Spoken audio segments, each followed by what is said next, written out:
Alcohol Beyond This Point podcast. This isn't two podcasters talking business. This is two business guys trying to podcast. One of the videos I made for school, like I used to make videos all the time. So one of the videos I made for in junior high had a scene where my friend like pulled out his dick, and I censored it with like my face going like, "Oh!" They made me remove that part from the video before I could show it before the class. So you removed the censorship part? No, well, yeah, no, I had to move the. There was, they did that often where they like had to screen the videos before I could, because they didn't trust me to. That's fair. To put them in, and there was like multiple. It was like it was my first experience with like a studio. Whips his dick out. Yeah, it was my first experience with like. To be fair, I did follow him into the bathroom while he was pissing, with the camera. We were doing some guerrilla style filming. It was my first experience with like, it's the same as like a studio where the director wants to have creative control, but then the studio's like, nope, take that out, take that out, take that out. Yeah. And it's like, that's just what, yeah. Yeah, Speaking of censorship, the Thought Police okay. checked in. I with literally me. have no idea where you were going with that. The Thought Police checked in with us before this podcast, and apparently it's all bad. It's bullshit and it's bad for you. Yeah, we haven't paid our $8, so we can't tell the truth. Yeah, thanks for picking up on the thread there. Yeah, it's pretty fucking dark. Under the umbrella of like counter. What would you call that? Like, what would bad intelligence operations or like bad faith intelligence operations of propaganda from other countries, like under the umbrella of combating that, it's about to get fucking dirty and dark. Like, I don't know what you're talking like about.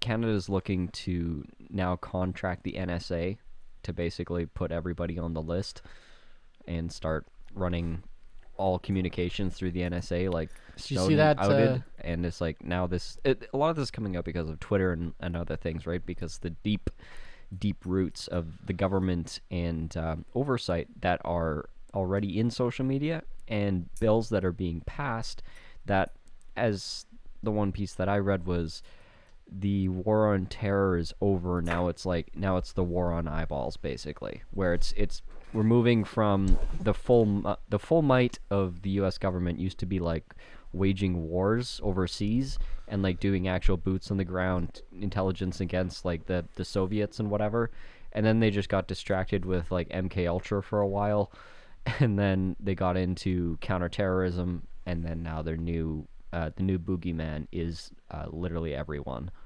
Do you see that Snowden tweet where he's like, there is no, like, everyone's on the list. You can't get on or off the list. You can only move up or down the list. Yeah.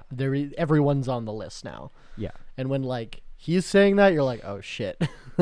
And his information is dated. Fair. He hasn't worked there in a worse. while. But... It's worse than he thinks, probably.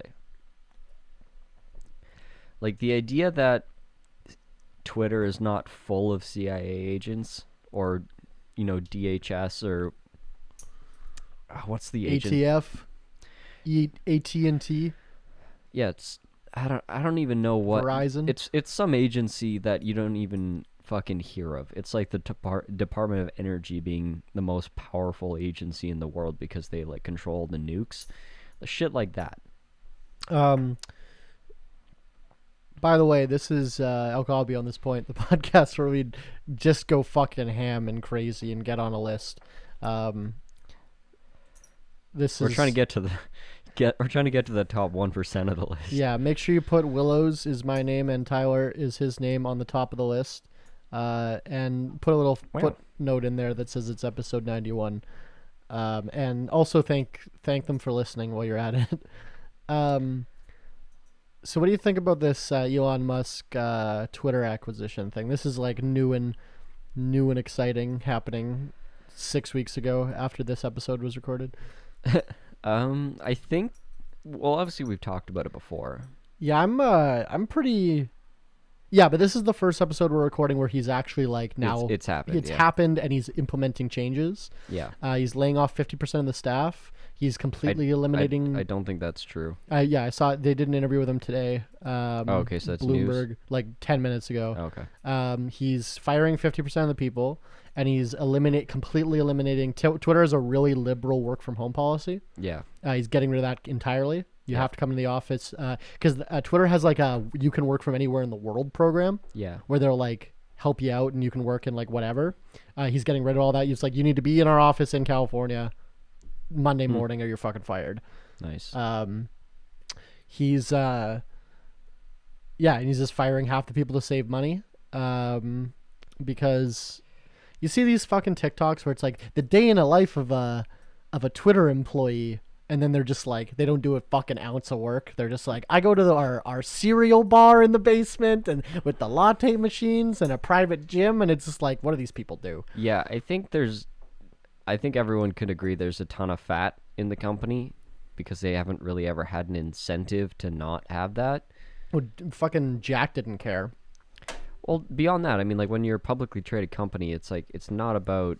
Like, I mean, profits has something to do with it, but when you're in tech, profits don't really matter that much. No one gives a shit about profits. It's just like growth. Stocks. They want to know how many people you're hiring, how big the teams are, what are you working on. Like, they don't really care about the margins that much. I mean, eventually they do, and they're kind of getting to that point. But well, because now we're in like it doesn't matter in a bull market, but in a bear market it absolutely does because now it's like and now look at this. Meta's down 70% year to date. Amazon's down 50%. Twitter is like 6,000 employees. Something. Yeah, it's a ridiculous amount. It's huge. Yeah, that's insane. That's such a big number to run a social media system. Like, I don't think you can I don't imagine that you could efficiently run 6,000 people to run a single app. No. And like I get like Meta, they're doing all kinds of things. Yeah, Meta has a lot of fingers in different things, but Twitter doesn't really. Twitter's just the one thing. Yeah. It seems crazy, but the work from home policies, and I guess just like just the way they're going to structure all of their teams and everything, like it's all going to change. I mean, one thing that people have probably rightly criticized is like, well, the oversight on like really egregious, terrible things that are on the site. If they are massively cutting resources and cutting staff, the actual moderation of that content might just like go down the toilet. But who's to say he's cutting that part? I don't know if he is. Also, however, like if anyone spends a fair amount of time on Twitter, you know that's not really there's ISIS accounts that you can just follow. Yeah. But like I guess Kanye is a bad example because he's fucking going insane right now. But there's like pretty moderate people that just say something like not really even that controversial that have gotten perma-banned from Twitter. Yeah. But then like Boko Haram can have an account. Yeah. And that's fine. I mean, they're living their truth. Israel can have an account and no one cares. Yeah. So I don't know. I think like anyone who spends a fair amount of time on Twitter already knows it's dog shit, the regulation for everything. Yeah. So like I don't know. And then so what everyone's getting mad about right now is this. Yesterday, I guess he decided that he wants to start charging people for verification. Yeah. So I want to talk about the business aspect of this decision specifically. Have you heard about potentially just like charging people for like just for tweeting? Yeah, I think they're not going to do that. He had said that perhaps if you're a corporation, you'd have to pay to use Twitter. Oh, okay, maybe that's it. But he said unverified regular people will remain free forever. Right. That was like his hard stance. Was like it would never be a paid service. Right. But if a company wants to essentially advertise, maybe they have to pay. So it's basically they're just running a freemium model. Right? That's okay. So here, like first, without going into it, good or bad charging for verification? In like one word, and then we'll get into it. I don't fully understand it though. It's like, is it simply charging people that are already verified? Yes. Or is it making it so you can get verified if you take the subscription? No. The so it's verification process will still be strenuous. Like you still have to be famous, you still have to be relevant to get verified. But then once you get verified, that you have to put in your credit card and you'll get charged monthly. Yeah, then it's whatever. I think it's good. I think it's fine. because all the fucking people complaining about it are not verified. Yeah. So it's like, and you're never going to be famous enough to fucking get verified, so shut the fuck up. Or I've seen some people, because there's a lot of the only people that I'm aware of that have like no followers that get verified are if you can prove you're a journalist, right, and that you work for like a newspaper. They'll verify you so that people believe your news, right? Like that you're like, hey, I'm tweeting this journalistic piece. The verification starts. So there's like Winnipeg Free Press employees that have like 800 followers that are verified that I've seen. Right. Because I'm like, how the fuck are these people getting verified? But apparently, like, journalism has its own category where the bar is a lot lower. Yeah. And that's to create credibility for them on the platform, so that you can't just make like a fake journalist account and then just spread misinformation. I guess that's the intention, right? But aside from that, like, most of the people that need to get verified, like, I follow people on Twitter, like YouTubers that have like 150,000 subs that can't get verified.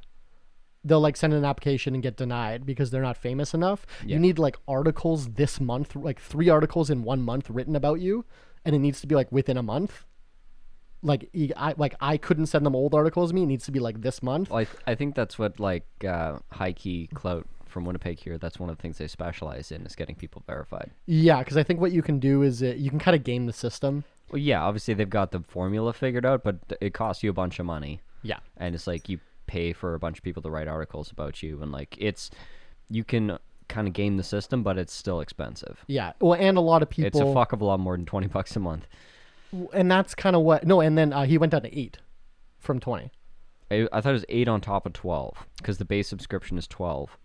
No, I'm pretty sure he changed his mind. No, they already have the $12 subscription. No, they're getting rid of Twitter Blue entirely. Oh. They're like wrapping it all into one service. So is Twitter Blue just doing terribly? Yes. Okay. Yeah, Twitter, it kind of sounded like a bullshit. Twitter Blue, I think, is the same as like YouTube Premium. Like, no one fucking buys it. I actually want to know how many people use YouTube Premium. JL has Twitter or YouTube Premium. Of course he does. I can see why you would have it, but I don't use it enough or in that way. See, I use YouTube a lot, and I just use an ad blocker so I don't get any ads, which I kind of do feel bad because the creators that I watch don't get any money from me watching them. But then I also, if there's a creator that I really like, I try to buy merch from them and stuff and support their projects, Patreon, etc. But I just fuck these advertisers.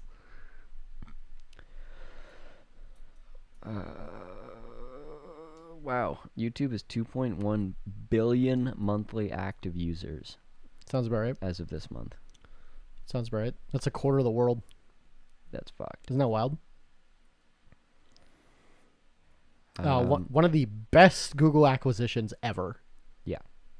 Google buys a lot of stupid fucking companies. That was one of their best fucking Hail Marys. YouTube Premium has about 23 million subscribers and is projected to hit 26 million by the end of the year. Well, I don't care what their projections say. They always say that to their stockholders. And well, it's never... It's 23. They're projecting a growth of... 15%. Whatever. So 23 out of 2.5 billion? Yeah. 23 million? 23 million out of 2.5 billion. So that's like, what, 1%? Well, think about like the users in like US and Canada, because users in like developing countries of YouTube are not going to be paying, their grocery bill worth for YouTube Premium. Yeah, that's a fair point. It's only going to be relevant to, rich countries. Yeah. I don't know. It's just it never struck me as something that was necessary. I guess like boomers used to spend fucking $200 a month on cable. Yeah, no, you spend $200 a month on 10 streaming services. Yeah, do you see they're raising the price of Netflix, and if you don't want to raise the price, you have to get ads now? It's like, you just invented cable. Good job, guys.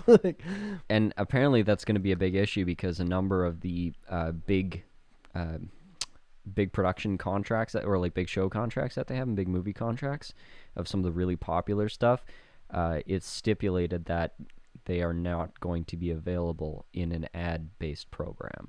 And that's the language they use? Yeah. To avoid them going on TV? No, they just, like, in their deal with Netflix, yeah, they're like, if you have ads, we're not Interesting. in that. So now it's like you're dividing the content into like the better content you have to pay more for. People aren't gonna like that. Yeah. I think Netflix made so many bad steps. I think they were like for a long time they were I guess they were like the only, like no one was even coming close to competing. Yeah. Fucking HBO Max is the shittiest fucking whatever. What else is there? UI, like Peacock and shit is just terrible. Like the only other people that were coming close. Prime sucks. Yeah, Prime's not great. And like I don't know how Prime's not great with how much fucking Amazon money they have. Like their UI is terrible. Dude, the UI of Prime is terrible. The UI of Disney Plus is terrible. Yeah, Disney Plus is a little bit better. Like I'd say Disney Plus is the second, but behind Netflix. Netflix has it fucking figured out. Yeah. But you know what? Like on Disney Plus, when it goes to the next episode of a show, it takes you out of full screen. Yeah. And that's on purpose. The fuck does that? We just leave it in full screen. When you hit spacebar, it doesn't pause it. Nice. It's like, come on, like give me a fucking break. I gotta say, Prime when you're in the show is good. It's the browsing the browsing. Dude, and I finding have is terrible. Amazon Prime just for the shipments. Yeah. I have never once watched a movie on. Every so often I think about it. I go to watch a movie on Netflix and they took it off. Yeah. So I'm like, ah, fuck. Oh, I wonder if they have it on Prime. I always forget. I've never once found a movie I'm looking for on Amazon Prime. I found there's been a couple like Prime specific, like Prime produced shows. I guess there's a couple like The Boys. A lot of my friends have been talking about that. They said that's really good. I just binged through Terminalist. Okay, never heard of it. Yeah, it's just kind of like a Jack Reacher type of thing. Okay.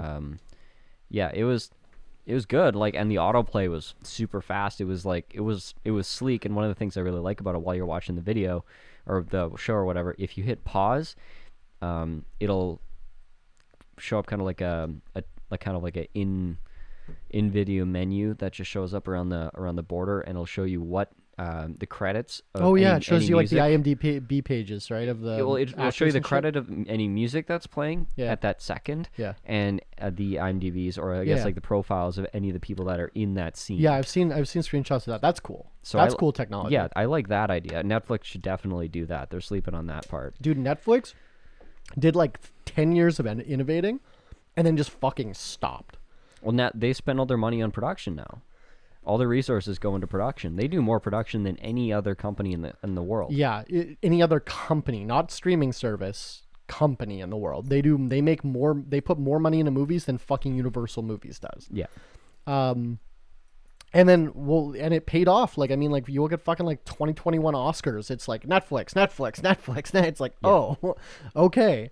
Yeah, because they greenlight everything, which is fair. Like, that was a big thing. What made them successful is because it's like HBO.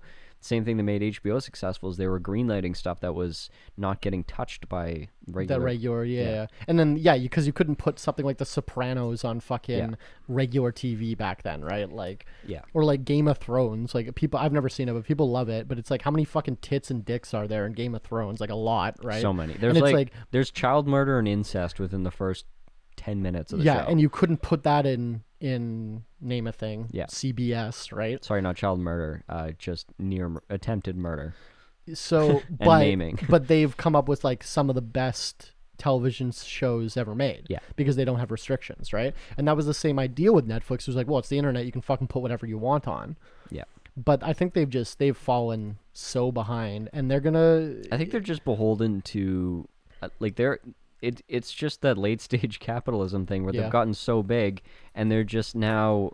Dude, you got to cash out. They have these massive shareholders that are just like, we need to see growth, and it's like everybody's already watching Netflix, and well, we need to see growth. And it's like, well, I guess we'll squeeze more money out of our existing clientele, and then once you've kind of capped that out because people's wallets are hurting from inflation, well, we still got to see growth because and it's quarter to quarter. It's every three fucking months you got to see growth. Like, do you know how hard it is? Like, can you imagine Willows, if you had to run your business in such a way where every 3 months the numbers had to be better? Yeah. You'd fucking kill yourself. Yeah. Well, I might do that no matter what, but I understand what you mean. Yeah. But imagine if every 3 months you had to, and if you didn't, you missed one time, you get ousted as CEO, or your stock tanks. Yeah. Like, I guess like yeah, because I'd be curious to know who the large institutional holders of Netflix is. Like surely they're like fucking BlackRock probably not BlackRock, but well, no, probably not BlackRock, but they're too conservative for that. But no, BlackRock. What I've heard from like just Google largest Netflix shareholder. What I've heard from like a BlackRock person is they're like, oh, what stocks are you picking? They're like, well, we don't really pick stocks. I mean, we're going like big on Sweden. We think Japan's a good buy right now, just because they buy so much. Yeah, they basically pick countries. Like they're so macro. Like there's some guy at BlackRock that makes that decision, but it's nowhere near the top. No. Okay, so that is too big. Capital Research and Management Company, T. Rowe and Associates, Geode Capital, Bale and Clifford. And what kind of positions do they have? BlackRock. Okay, and BlackRock is number 2. Wow, what kind of position does BlackRock have? 4.2. 4.2% of the company? Yeah. That's fucking insane. Vanguard is 7.3. Christ. Yeah. SSGA Funds at 3.8, Fidelity 3.4, Capital Research 3.3. Yeah, all these giant banks. Actually, Capital Research and Management Company is on here 3 times with a cumulative number that's higher than number 1. Like 9% total with Capital Research. So technically Capital Research, whoever's running those 3 companies, is at the top. Different, it's probably different ETFs or something. Different, like... Yeah. Yeah. Yeah.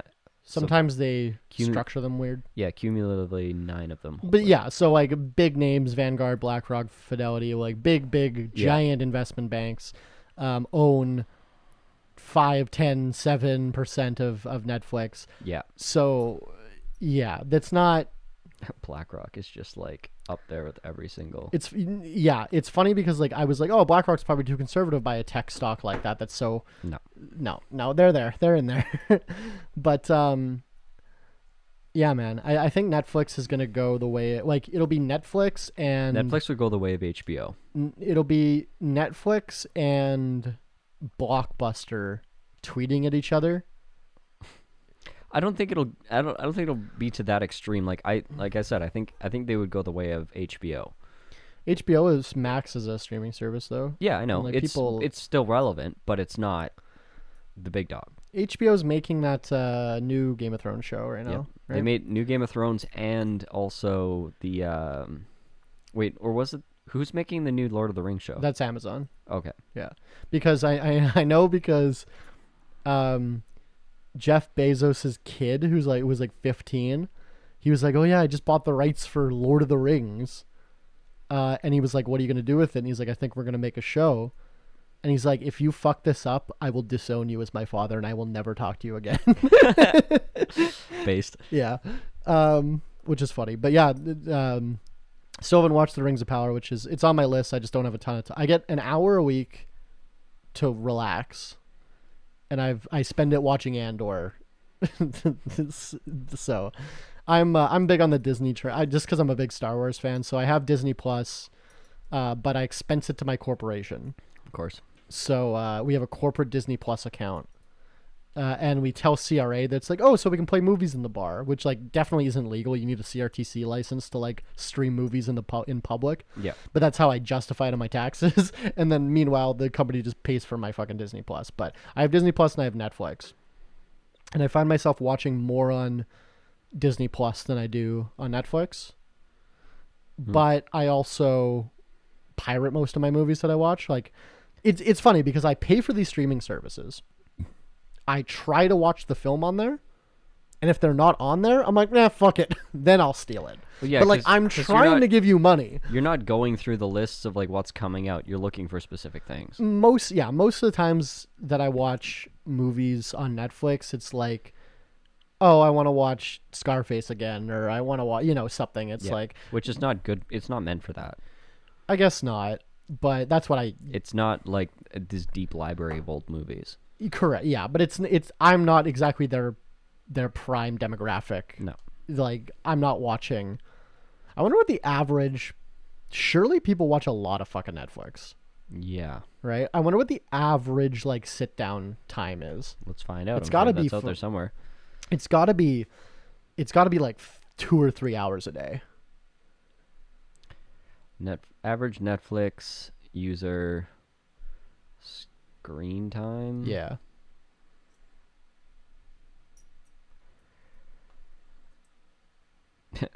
Average screen time in the U.S. versus the rest of the world. I don't even want to know. Me neither. I probably spend 10 hours a day on 2020. Yeah. So that's 2 years out. That's like pandemic time. Yeah. Average of 3.2 hours per day. Christ, yeah. Each hour is 3 gigabytes. That means we're around 288 gigabytes per month on Netflix alone. Like, I think a stat that I've heard is like, I think fully a third of our national internet traffic comes from Netflix. Like a lot of this like internet internet as a utility or like internet equality acts and stuff like that were being debated was kind of centered around Netflix, because the idea was Netflix could pay for that real estate and for the faster streaming, and then if like HBO Max wanted to come in and release a bunch of like high definition shows, they could get outbid for 4K streaming by Netflix, and they would have to like drop down a resolution because they couldn't afford that space. Right. Yeah. Which thankfully has not been allowed to happen. It's kind of it's been so far preserved as a utility where it can't be basically put on the open market like a commodity. Thank fuck. That's interesting. As someone who's like pretty open market, like free market, I'm kind of thinking like there's no upside to it. There's no yeah. Yeah. It's you know what? Actually, there's a lot of things that would fit into that, and I want to rant about that after we take the shot. Sure. So we're going to quickly go into the segment that we call Shot Caller, the part of the show where you, the audience, can pick the shot that we take. This shot this week was picked by Elon Musk Grat. Elongated muskox. You know what's funny is I had someone ask us. My favorite marsupial. I had someone ask about this segment, and they're like, they weren't going to buy us a shot, but they were like, how do people pick the shot? And I'm like, I don't really even have a system. Like, I guess you could DM us if you want to pick a shot for us, but we'll take anything as long as it's like not poisonous. We will. Yeah, we're not going to drink poison. That would be bad. I have you know those little comics with the aliens? Yeah. That like they're trying to figure out the Earth. I have one framed in my bar that's like 2 aliens walk up to a bar and the other aliens behind the bar, and they're like, could we ingest some mild poison, please? And then he's like, would you like some weaker poison in a taller glass or a stronger poison in a smaller glass? And they're like, could we get one of each? And he's like, yes, for it is happy hour or joyous hour or something. And he's like, how long is a joyous hour? He's like, for 4 more hours. I was like, oh, I think I've seen. Obviously, I've seen it before. Cause yeah, I've been to your bar. Right. Yeah, it's pretty. I like that. Apparently, that guy was like anti-abortion or something, and he kind of got canceled, and that's why you don't see those comments anymore. Oh no. Because like I haven't seen one in a long time, but apparently it's something like that. Don't quote me on the abortion thing, but he was like, honestly, if you get canceled as a comic artist, like, just rebrand yourself and launch with a pen name and just keep launching your dope shit. If it was great the first time, it'll be great again. Because those things were pretty funny. Actually, let's take these. But the guy fucking Dilbert. Yeah. He's getting canceled in quotations, but because he got removed out of like 300 newspapers. Yeah. Because he's like a anti-vaxxer convoy type guy. Yeah. And then he was like saying because I think that's an overplayed fucking thing to cancel people over. But then he was like tweeting how he's like, oh, the fucking libtards are trying to cancel me with cancel culture. And then he's like, they took me out of 300 magazines, and every single person was like, you're in 300 newspapers still? Like, no one has heard about you since 1995. Yeah. Like, no, this wasn't funny when you wrote it. It's not funny now. How are you still doing? I didn't see one comment supporting him. Yeah. Everyone was just like, you're still a thing. Like, how are you relevant? Yeah, it was 300 sounds high. It was pretty funny. Anyway, 300 out of like what is like the Wolseley Times? Yeah, probably. Anyway, cheers. Wolseley's like a neighborhood paper.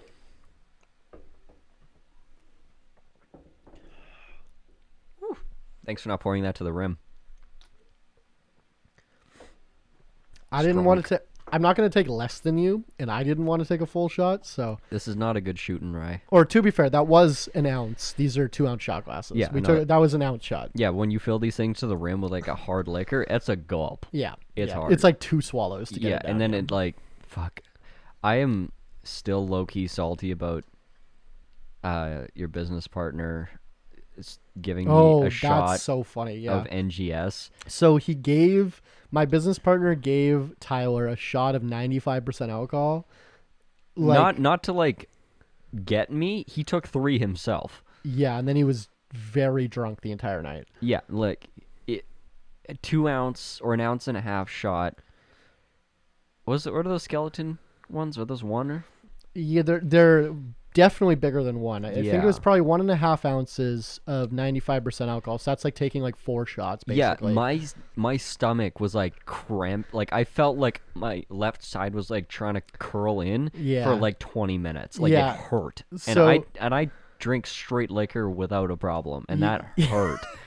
Yeah, like not like my throat, not like gross, like my guts hurt. Yeah, like my appendix was getting fucked. Yeah, so he was like, come take a shot with me, and it was 95% alcohol from the bar.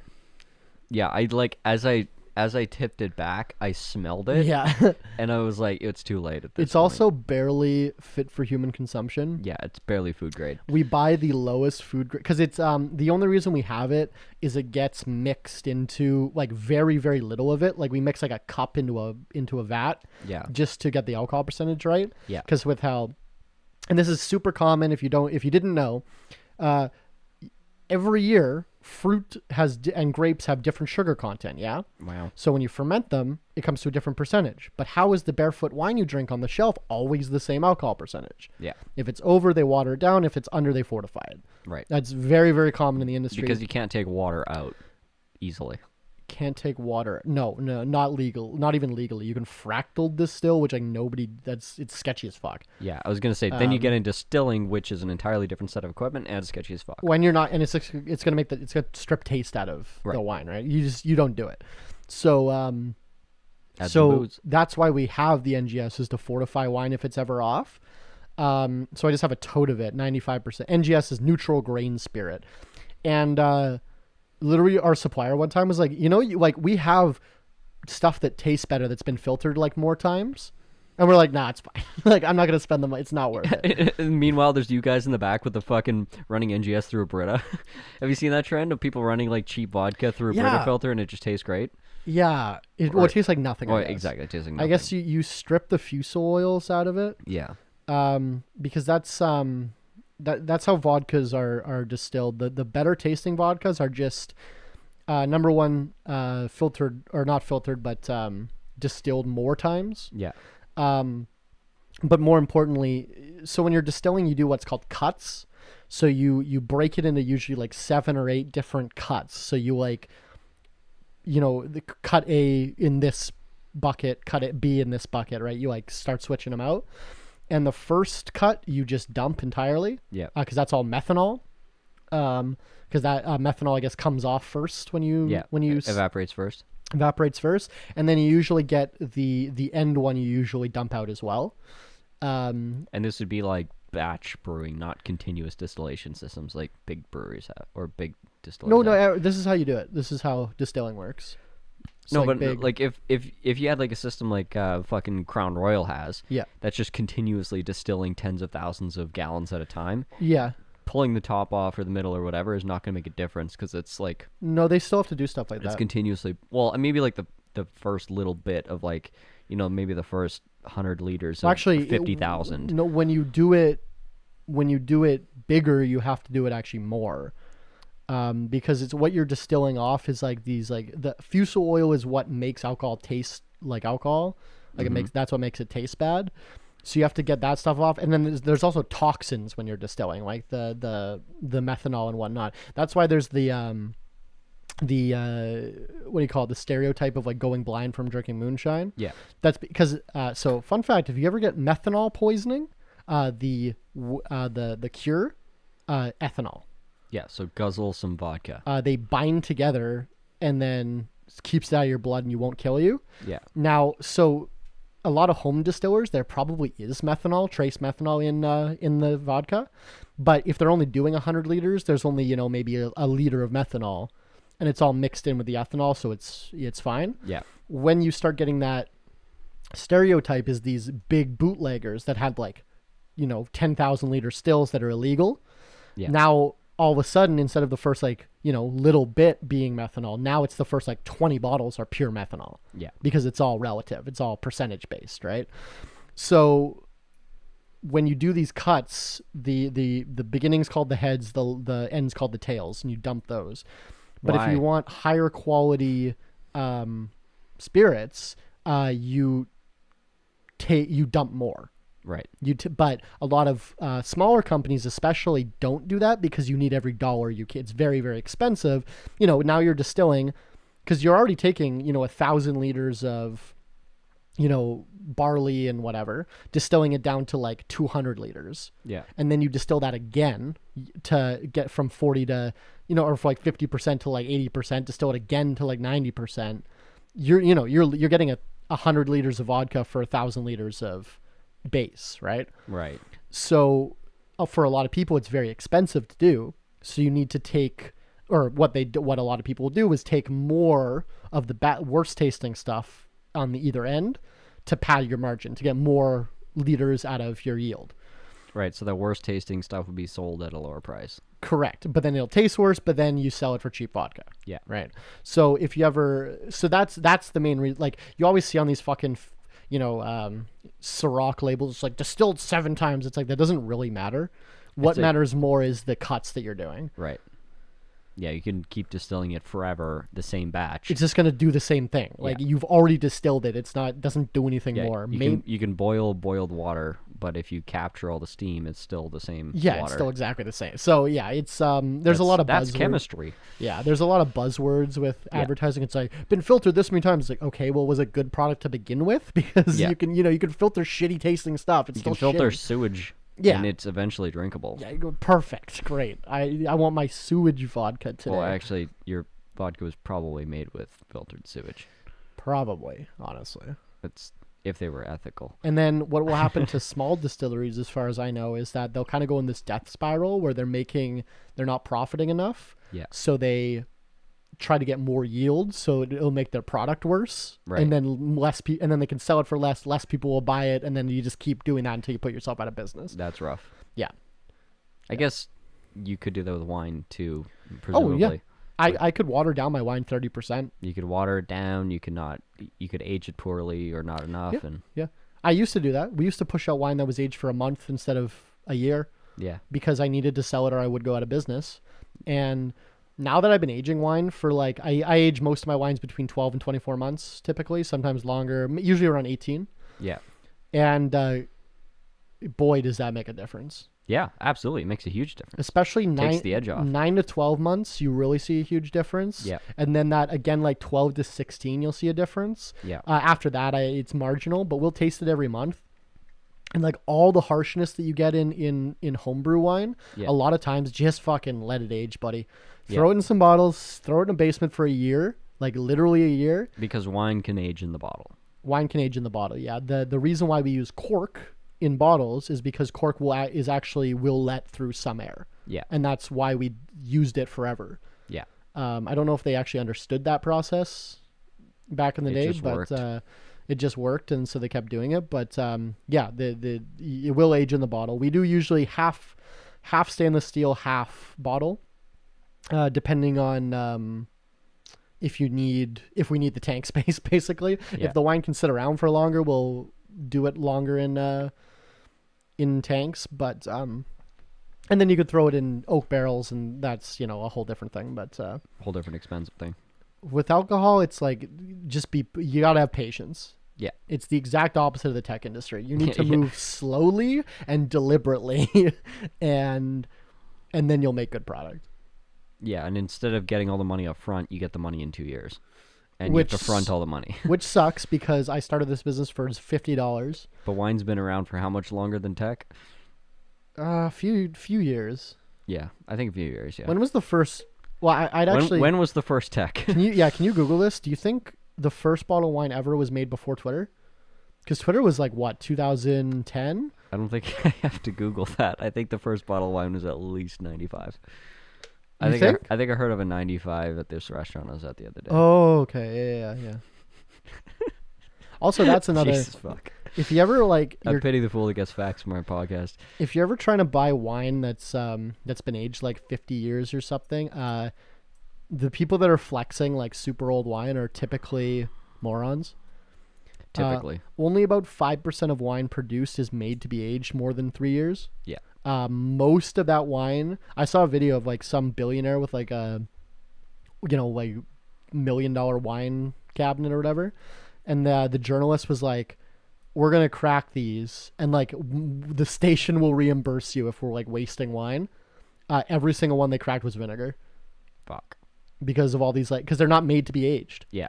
Most wines will go bad after 5 years. So you're just buying tokens that hopefully no one ever opens. Yeah. The second you open, it's like Schrodinger's wine. The second you open it, may or may not be vinegar. It may be worth 0 or maybe worth 1,000. People, I guess, collect wine. Yeah. That's what I mean. Like it's tokens. You're collecting tokens. Which is fine. Whatever. You know, that's fine with me if you want to collect wine. If you got millions of dollars of wine, you don't really care how drinkable it is. Yeah, exactly. So it's fine with me if you want to do that, but for the most part, unless, and I don't actually know the difference because I don't have to do it, but I guess you do the fermentation differently and the packaging differently if you're intending to age it for like 20 years. Yeah. But typically, like any big company that you're buying wine from, probably any bottle under $50, 5 years it'll be done. It'll be past its prime. Right. Bad shelf life. And what's in the bottle is probably what's the process again where they like blend like 3 to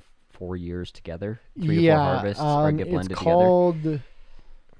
So you get like a consistent taste year to year. I don't remember what it's called, but a lot of these big companies will take not even big companies. I think this is like pretty standard for wineries. It is standard. You'll you'll leave 15% of the year's wine unbottled. Yeah. And then when you make next year's, you mix them, 85% of next year's with 15% of last year's. And then you do it again. And then you do it again. And then you do it again. So it's like 4 years of basically equal parts. Yeah. But then you just keep doing it, bottling, 75% of it and just moving it to the next year. Yeah. And that keeps the taste consistent year over year. Yeah. See, what we like at Shrugging Doctor, I prefer the vintages. I like when you can taste the difference between the 2 years because I think it's and that's what you get from craft wine, or either you get it from like the small craft wineries or you get it from like the really high-end wineries. Not all the in between, all the macro wineries, you're not going to get that. No, because they need their mass produced. They need every time you go there, it needs to taste the same. Yeah. Right. But I like it for myself and for my customers. I think that like it helps. Like, I think customers some of them will be like, oh, it didn't taste the same as last time. I liked last year's better. But, like, I think it makes them buy it every year. Yeah. Because they want to taste the difference between, like, it's almost like it's a new product for them every single time they try it, right? Yeah. Where it's like the same theme because it's the same grape or the same fruit, but it's kind of like a subtle different taste. Yeah, I don't have that sensitive of taste buds, but Palate.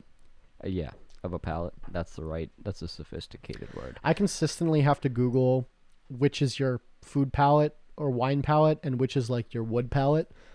Oh, yeah, I can see how you get that confused. Yeah, I consistently have to Google how to spell which one. like if spell. Oh, yeah. I thought you were talking about like general usage. No. Yeah, I think the wood palette I store stuff on is actually my tongue. No, like, because I'll send emails where I'm like, oh, like, based on your palate, and then I'm like, shit.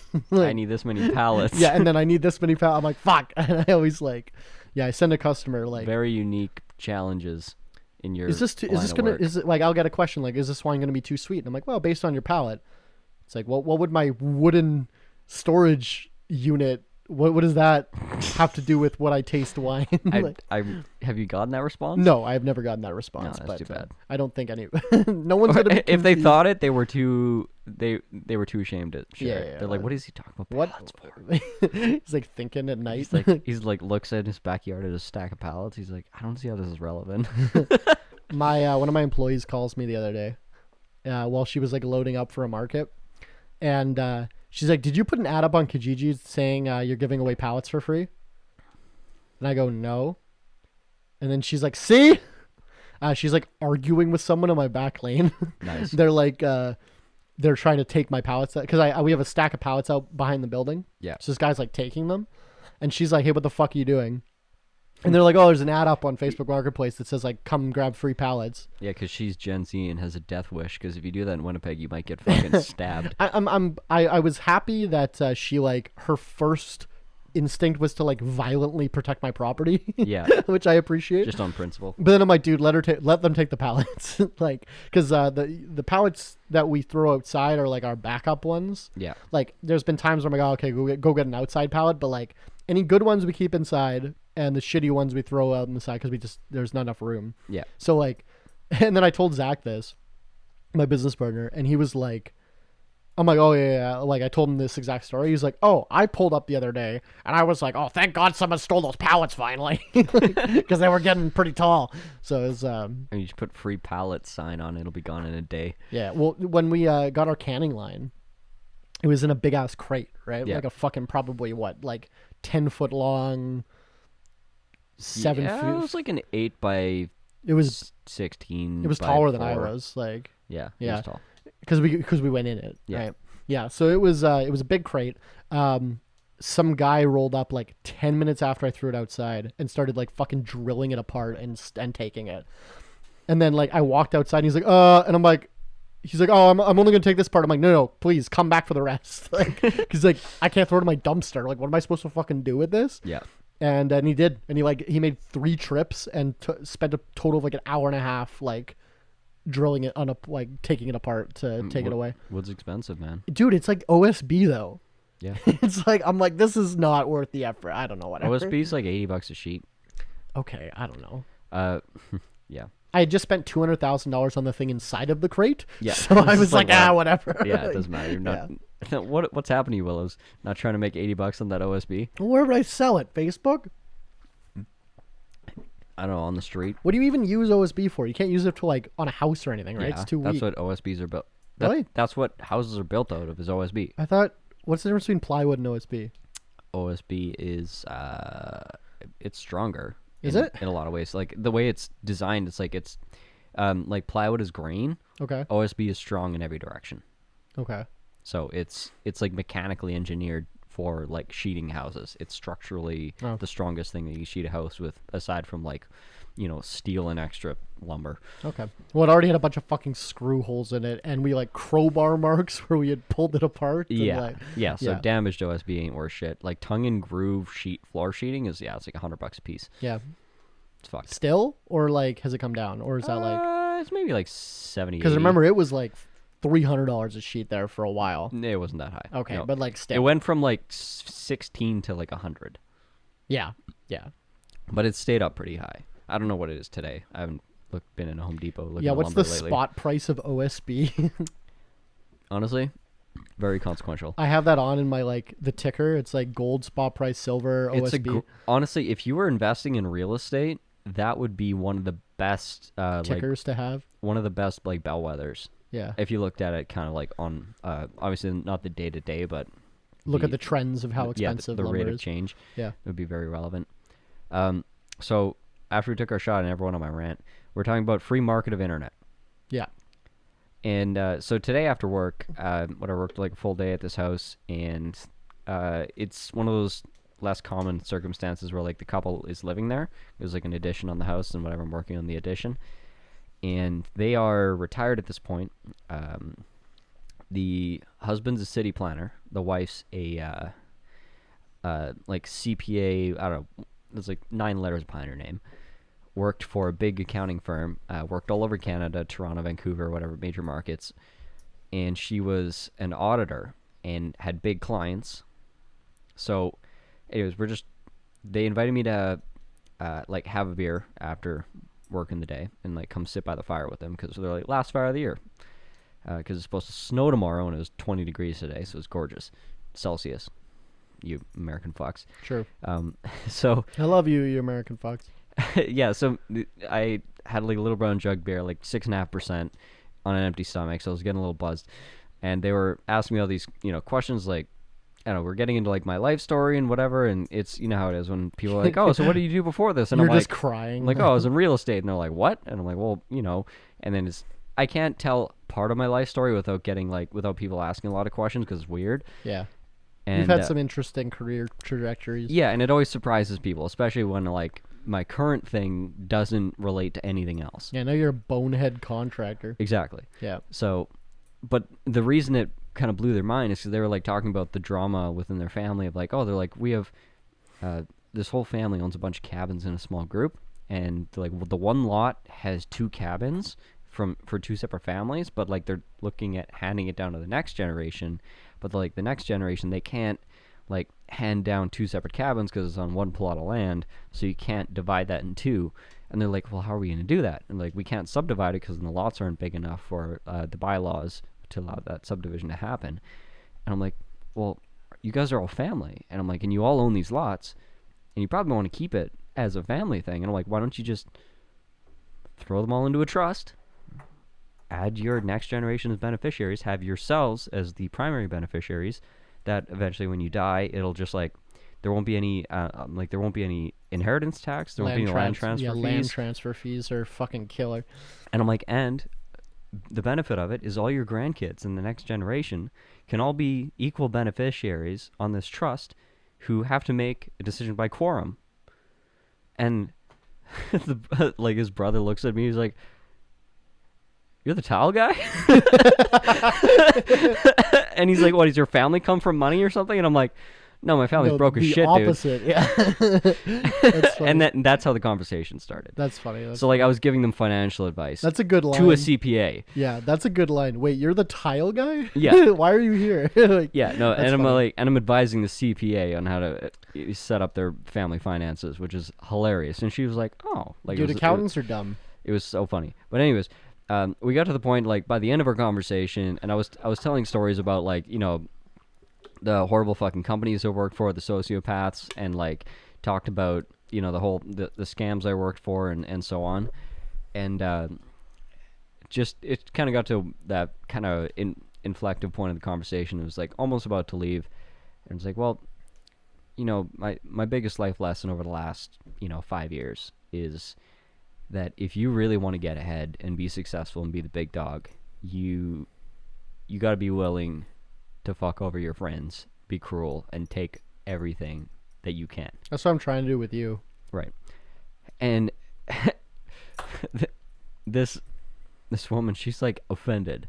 She's like, that's completely wrong. She's like, no, you cannot think that. She's like, I know you've had bad experiences. She's like, but you can't. She's like, that is not how I've seen experienced, successful people. She's like, I've met people that run the biggest, like, she's like, I had a client that was like running the second largest company in Canada, and he was the nicest guy. She's like, I worked with the Richardsons, and they were super nice people. They were great always to work with. And she's like, I just don't think that's true. And I'm like, how do I explain to this woman that of course they're nice. They can afford to be. Like,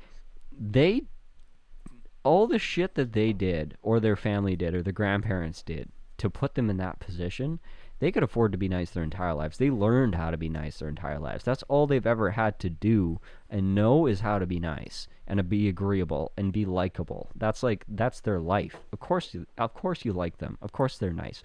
But like, look down the chain. What effects did their company have on the common man? And that's kind of what I said. I'm like, well, sure, they're nice people. I'm like, but like, what about the effects of their corporation? What have their effects had on the family farm, on the food security of third world countries? Like, the impact of having food prices decided on the commodities market. She's like, well, that's not their fault. She's like, well, it's more efficient to produce food at a high volume, like, because of the economies of scale. And I'm like, it's all these, like, things like, oh, it's not my fault. I'm just like, I'm just a good player in the system. It's every fucking capitalist being like, I'm just playing the game, better, and it's, the game is what it is. It's not my fault. I'm like, but where does the buck? It's nobody's fault. It's not the commodities trader. It's not the politician's fault. It's not the company's fault that's paying the politician. It's not the executives that work in the company. Yeah. It's not the accountants that run the money. Whose fault is it? It's not the lawyers that defend them in court. Like, it's nobody's fault ever. Yeah. Where does the buck stop? Yeah. Like, I think we're all culpable. That's the point. But like, I've made peace with that. Nobody is, and everyone is. I don't think you've made peace with it. I think you've just absolved yourself of responsibility. Yeah, fuck it. Because you don't feel like you have any control in it. If anyone deserves to absolve themselves of responsibility, it's me. I've earned it. Yeah. But no, I was thinking about it, like, when you brought up the idea of free markets, you believe in free markets, it's like, the dumbest thing that we ever put into the free market was probably, like, food. Well, I'm kind of on board with, like, if the government isn't providing the essentials, what are they doing? Right. And I'm on board with that. So, but then my conclusion is, well, then we should abolish the government because they don't do that. Right. But, like, why doesn't the government give you food? Because then you wouldn't have any incentive to work. Yeah. Exactly. Which is bullshit. Then we shouldn't have any government, right? If you don't have any incentive to work normally. There's a lot of intervention and there's a lot of government interference in grain prices. So here in commodity prices. You just reminded me quick. You talked about how she was saying, like, scaling food makes it more efficient. The economies That's why we of do scale, it, right? yeah. So I was telling you this yesterday, but I had a call with Farm Credit Canada, who's a crown corporation that specializes in funding farmers, and they even have a young farmers program. Yeah. In quotations, you have to apply in your 39th year or younger. Yeah. To get the young farmers program, which I thought was funny because I'm in my 20s. But so I was talking to them because the vineyard that I own right now, we just leased the land on top of, like, the vines. It's leased, right? The land. So I want to potentially buy that land. And so I'm like, oh, maybe, they have these programs for young farmers. Maybe this is like a way to go, right? And she was like, yeah, we can definitely help you out with that. But all our programs, even this is the incentivized program for, like, young entrepreneurs or young farmers, is you need to put 25% down of the loan. Yeah. So, this is like I'm looking at if I'm looking at $1 million farmland, like, hundreds of acres, you got to put $250,000 in cash. And that's worse than private hard money. Private hard money is like 10 or 15. Yeah. Right. So I was kind of like, oh, and then she's like, oh, is that realistic to, have, and I'm like, no, there's no fucking way. So then she was like, well, we can do like a vendor take, if you can get the landlord to agree to a vendor take back thing, we can, like, take your equity in the property as collateral or whatever. But, like, it's just, it's like giving us a loan with no down with extra steps. It's like, why not just fucking whatever. Anyway. But, so I asked her, and this is a long-term employee of this organization. I basically was like, how is anyone supposed to get into farming? Like, how is, like, because, like, think about it. If like a section is $1 million of good farmland, then you got to buy an $800,000 combine. You got to build a building, right, to store everything. Like, you're probably to get a farm planting, name a thing, corn, potatoes. You're probably gonna spend $5 million. Yeah. Right. To, like, get it going. And, like, you have a lot of farmers in your family, but they're all inherited it, obviously. But no, I have one farmer in my family, and he bought it himself, and it's tiny. Okay, I just figured because you were from the country that you would know about a lot of farmers, but all the farmers were the fucking richest people in town. That's what I'm saying. And, so, like, okay, and you knew they were farmers because they had a big fucking house, and they bought their kids Mercedes Benzes for graduation. That was farmers in my hometown, but there was like 5 farmers that owned everything that the eye could see. But that's what I'm saying is that. So I asked her, I'm like, how do people get into farming if you have to have all this cash? And she was, like, silent for a couple of seconds and was like, well, people don't really get into farming. They either get it handed down by their grandparents. Like, she's like, over 50% of the farmers that we deal with are generational. Yeah. and the other 50% are people that are trying to sell out to Monsanto. Yeah. Or like a big company, because they had they came over here in World War One, their family, when they were giving away farmland, literally. Yeah. Because America was kind of like, yeah, if you're not occupying this land, we're just gonna kind of take it. Yeah. So they had to get farmers on the land in the prairies here in Canada to push out the natives. So to get rid of the natives. So they would literally give people a section of land for free if they move from England to come here. Yeah, if you could physically move your body to that space and put a stick in the ground, you get it. And so a lot of these plots of land were never actually paid for. Obviously, a lot of money, probably millions and millions of dollars, were invested over the years, over 100 years. But, so they're invested. And then she was saying a lot of people, what they've been doing is, they get now the new generation, the millennials or Gen Z, get handed down this land that has been handed down 5 generations.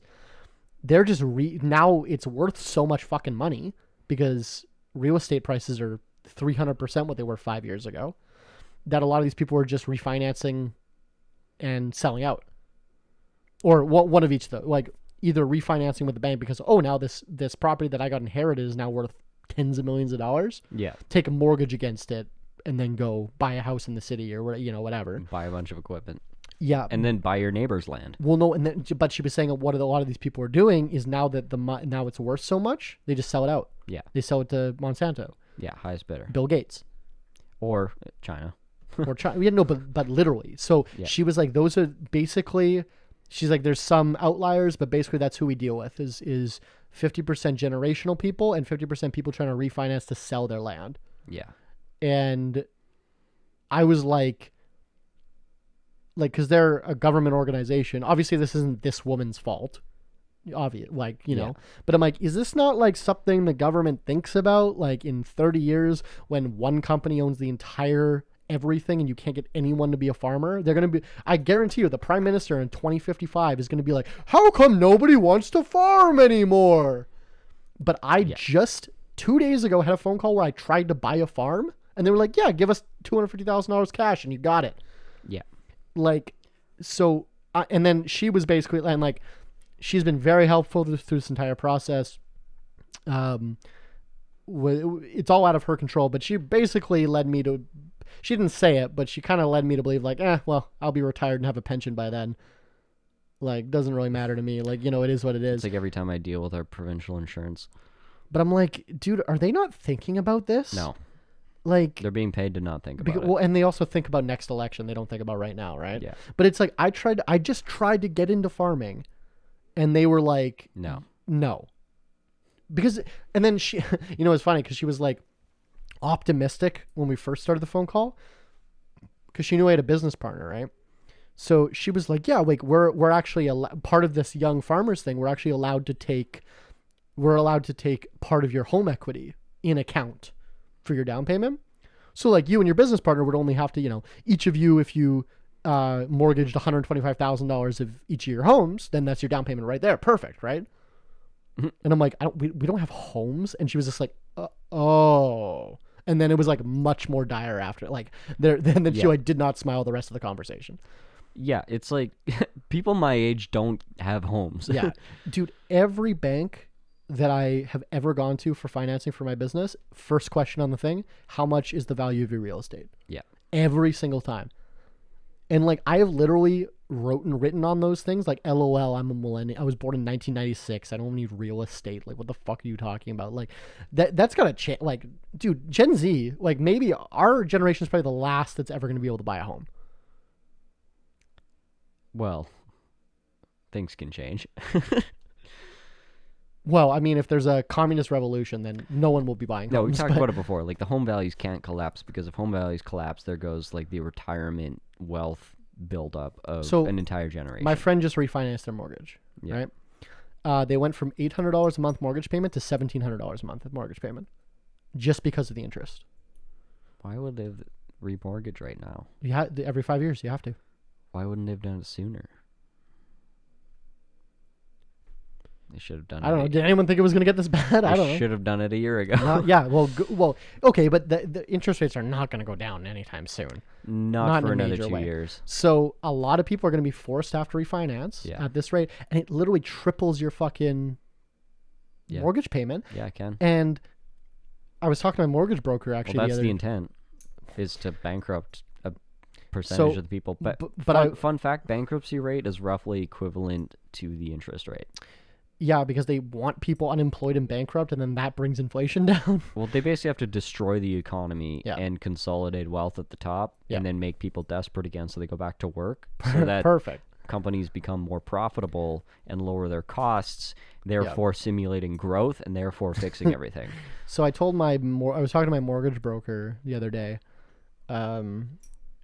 I always call, he's a friend, but he's also my mortgage broker. But I was talking to him the other day, and I was saying that story where my friend went from like $700 a month to $1,700 basically, and he was like, yeah, so because banks use gross income as if you're qualified to get a mortgage or not. Yeah, which he's like, as a mortgage broker, he's like, this is fucking stupid, because gross income doesn't give the full story. Yeah, definitely. Not even close, because you lose half of that to taxes. But then like me, for instance, I make 10 grand a year gross income, but I get my car paid for, I get my gas paid for, I get my phone paid for, I get my internet paid for. So like my burden of income is significantly lower. Your disposable income is the same as someone who makes 4 times as much as you do. Correct. Yeah. And because I pay no on the books taxes, because those are on non-taxable income, and I pay myself on purpose dividends from my company that are less than the income tax, the lowest, the poverty rate. Yeah. So I actually net similar to people that make 45 grand a year, paying myself like 12. Yeah. Because I give myself a bunch of benefits, whatever, right? But a bank can't look at that. Yeah. They want you to have 3 to 4 times your mortgage payment as your gross income. Yeah. $1,700 a month, my friend's paying now. You have to have $8,000 a month in gross income to get a house, and his house is smaller than this one. Yeah. Like, to get a house that costs like $300,000, good luck finding one. That's just slightly below average in our city. You have to make like 200 grand a year now. Yeah. As far as that rubric goes. That's fucked. I repeat. That sounds sustainable. I repeat, we are the last generation that's ever going to be able to buy a home. That's why there's a 94% drop in purchasing in the last and it's just I guess they do kind of like change the rubric as times change, obviously. But but house prices and interest rates are not going down anytime soon. Yeah. House prices are never going back down. No. So never do. They never do, right? They kind of they peak, come back down, but they're always up 50% from where they were before.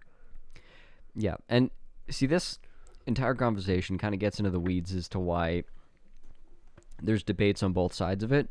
When in reality, the thing is, like, why are we paying interest on the right to live? Do you know that mortgages were invented? There's like a leaked memo from like the Bankers Council or like whatever their association is in like the 50s, post World War II, when America's economy started doing good. There was a meeting they all had with all these executives, and somebody leaked the minutes. You can find it on Google. And they were like, how can we sell people more debt? Yeah. And somebody came up with, what if we made housing like a commodity? Because unaffordable. Previous to that, number one, people would always live in generations. You have 3 generations of people in the house, right? Number two, the way that loans, you wouldn't really the way loans are structured right now for mortgages was like not standard. Like that's not how it used to work. You also used to be able to buy homes in 2 years of savings. Yeah. Right. And this was a calculated move by bankers. It's like, well, we can get what does people need? They need homes. So if we can market them homes, they'll pay us every single month for 30 years. Yeah. And then they invented modern day mortgages. Yeah. If you look at the total interest paid over the life of your mortgage, you'll want to shoot someone. You're paying $200,000 on a $300,000 mortgage. Yeah. At these rates. Yeah, it's incredible. Yeah. You're basically doubling what you pay. But like makes sense for a lot of people, right? Because nobody's going to be able to save up to buy a home, like, you know. So it's like, and why can't they save up? Because they're spending $1,700 a month to not die on rent. No, on their mortgage, Yeah. so that they don't have to rent. Yeah. Because if they rent, that means they're failures. Yeah. So it's interesting. It's an interesting. It's not interesting. It's fucked. Yeah. Like it's like back to the analogy of like the commodities exchange and grain markets. It's like, okay, well, I understand the economies of scale having its benefits. How will we address the fact that monoculture crops have just destroyed the planet? Yeah, like the nutrition in like an apple is like a third of what it used to be. Like, yeah, so like, sure, let's talk about as like, you know, as an accountant, as an economist, like if you're looking from just from the perspective of a business owner or a really high level financier, it's like, oh sure, there's a lot of good reasons. It's more efficient, blah blah. Like name a fucking buzzword as to why it's better that, you know, this gigantic multi-billion-dollar corporation owns this piece of land instead of a family farm. Name all the benefits, right? They could give you 10. In reality, it's a hellscape. Like that's the like the banality of evil, right? It's look at all the features and benefits. Well, we're like 20, 30 years away from the food we eat to not have enough nutritional value to let us live anymore. Yeah. Like we'll be full but dying of malnutrition. So how do I tell this Gen X or boomer that, yeah, the economies of scale are great, but like it's going to kill everyone? Well, you're going to be able to afford all this food I was going to say you're going to be able to afford all this food that doesn't actually give you any nutritional value, but that's 90% of what people fucking eat right now. It's just, you'll be dead before it matters. Yeah. Great. And you know what? I get to die of it. Yeah. You yeah. fucked around, I'm going to find out. True. And that's really sad. And like, I don't know how to sit here and tell you that without being like, all right, let's crack a couple more beers and I'm going to destroy every bit of respect and, you know, like, you know, affection that you felt towards me. Because fact, I am going to introduce to you everything bad. In fact, I'm going to start ripping out the tile I just put in. Like, there's just a stopping point. Sometimes I just got to put my foot in my fucking mouth and be like, I can't tell you what I think. Yeah, I can't tell you what I understand and what I perceive, because like, yeah, you know what? Multi-billion-dollar corporations consolidating farmland in Canada is actually really good for the economy. Yeah, for sure. Anyways, I'll see you later. Yeah, I do that a lot too, where I'll try to argue and then they'll like double down and be like, yeah, you're right. Never mind. Like, and just, you know, it's not worth my brain power. We're in the fucking Matrix. Thank fuck somebody interrupted the conversation. But like, anyway, it was about to get dark. We're going to transfer here into the last part of the show that we call Tip of the Morning, where Tyler and Tipper can give you a tip of the week. Anyway, my tip of the week is I was talking about it just kind of hit me when we were talking about shitty vodka versus good wine. Yeah. And like just the patience that goes into making a good product. Mm-hmm. I think that's something that like this tech, you know, the generation where companies are trading at 40,000 times their net income. I think like the stock market. I think like 40 or 50 is kind of the peak, but 40 their x net 40-50x multiple of their gross. Yeah. Their net though. There's fucking Uber has never made money. That's irrelevant. Yeah, well that's what I'm saying. In a world like that, I think there's a lot of like pressure to go fast. Yeah. Where I think like you can build a great business going slow. And I think that's kind of underappreciated. Because you don't need to be. You know what happens when you get big as Twitter? Some fucking guy on Ambien buys your company in a fucking hostile takeover and fires half of you. Yeah. So, do you want to get There's no glory at the top. There's no glory. There's no. It gets worse the bigger you get. It's like lonely, right? Just to pile on.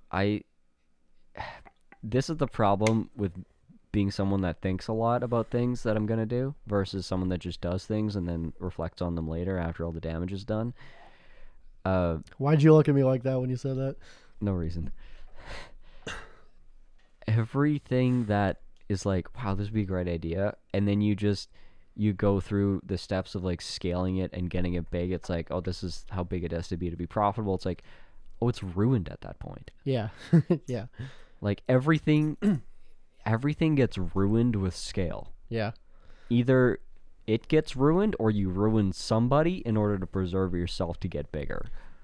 Yeah. Every business. There's a sweet spot. Like I think most businesses Like, you mean in size? Yeah. Well, that's why like 90%, 99% of businesses are like less than 15 people. Yeah, I think like most businesses in most industries could probably make like $1 million a year gross sales, paying themselves like 100 G's a year. Yeah. Very sustainably. That's most businesses because most people are reasonable. Yeah. Yeah, exactly. Yeah. And then there's a couple of assholes that ruin it for the rest of us. Yeah. I'm going to get fucking gulagged as a business owner when the communist rebellion happens because of Elon Musk. No, because some other winery owner already has $100 million worth of winery and he wants 100.5. Yeah. And he's going to kill you for it. Yeah. It's fine. That's if I gotta go, I gotta go. Yeah, it's like think about being like those like subsistence farmers that get fucking marked by the US Marines because some shareholders want a 2% tick up on their stock this year. Or do you see the think about the insanity of that fucking statement. Did you see the farmer that like went to jail because Monsanto had a farm beside him and their seeds went over in the wind? Yeah. Over to the guy's farm and started growing, and then they did a test on it and we're like, these are our seeds, these are patented, you stole our intellectual property, and they fined him like $1 million and he couldn't pay it, so they fucking put him in jail. Like, yeah, perfect, great. Yeah, there was a seed. That's good for everyone. That is good for everyone, if we're being honest. I think that's just good, honest lawyering. That is good, honest lawyering. Speaking of loitering, I was going to say on the patience front, just have a degree of patience in your day-to-day life to not say what you're feeling and just take it from our parents and be like, this is a do what I fine. say thing, not do what I do, as you've ranted for an hour and 17 minutes on a podcast. Well, then start a podcast. Fuck. Don't talk to your friends. Don't share your feelings.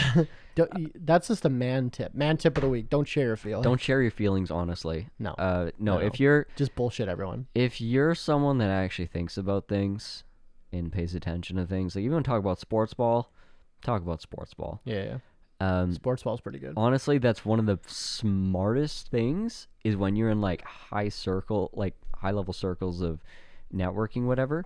You need to like brush up on your sports ball before you go to the event so you have something to talk about. That's not like the reality of the thing that you're fucking participating in. That's why I watch Jets games, is so that's why rich people talk about like modern art and go to like the orchestra because they don't want to talk about the sweatshops they're running.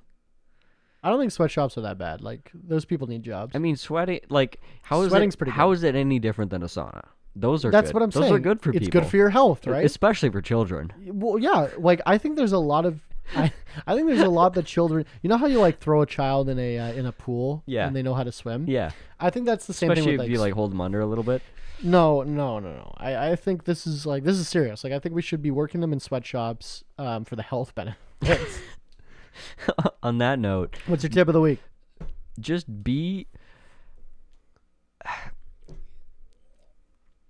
don't be surprised when sharing your feelings is just not accepted by people, because everyone, like, just the reality of having social media and access to information and these fucking crazy devices we call smartphones and laptops and tablets mean that you can kind of live within your own universe. You can have your own information ecosystem, and like you can be living in the same house, in the same apartment as somebody else, but having an incredibly, like, completely different lived experience. Yeah, me in jail. Yeah, and a different interpretation of the world around you, which is like not something that used to be possible, because two people that live together would probably experience the same things, hear the same things, see the same things, and have the same kind of similar ideas. That doesn't exist anymore, which is why there's so much, polarity and disagreement in the world, because everyone's kind of in their own information ecosystems.